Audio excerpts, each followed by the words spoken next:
Неге мен ғылым білімді насихаттаймын? Ғылым адамды нәсілге бөлмейді. Нәсілге мынау қара нәсіл, мынау ақ нәсіл, мынау сары нәсіл деп бөлмейді. Ғылым дінге бөлмейді. Жүрек операция жасайтын адамға ол бәрібір. Сен Қытайсың ба, ұлтқа бөлмейді. Арабсың ба, орыссың ба, қазақсың ба, ғылым дінге бөлмейді. Осы ғылымды маған кеше жақын бір Астанадан келіншек хабарласты да, өте талантты айтады. Ағылшын тілінен Америкаға кетпекші болған кез келген баланы беске шығарып жіберемін дейді. Сол өзі айтады да, рак рави болып ауырған. Рак рави, қаны өте қиын ауру.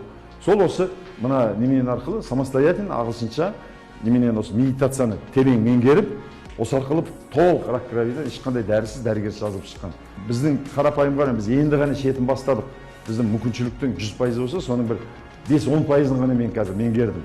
Осы жаңа ғылымның да, жаңа нейробиология, эпигенетиканың соның өзінде қандай адам таңғаларлықтай медицина дәрменсіз деген ауыр адамдар емделіп жатыр.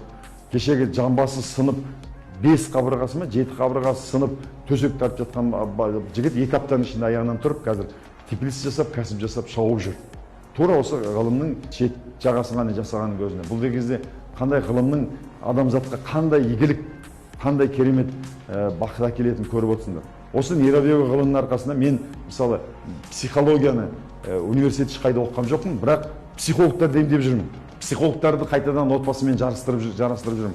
Сол сияқты қаншама психологтар келеді, және психологтар көмектесе алмай жатқан отбасындағы кикілжің ажырасып жатқан отбасылар қайта қосып жатыр. Осы ғылымның арқасы.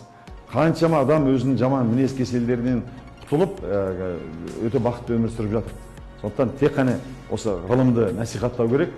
Бізді үш баққа шығаратын, бізді берекелі ел қылатын, бай ел қылатын осы ғылым.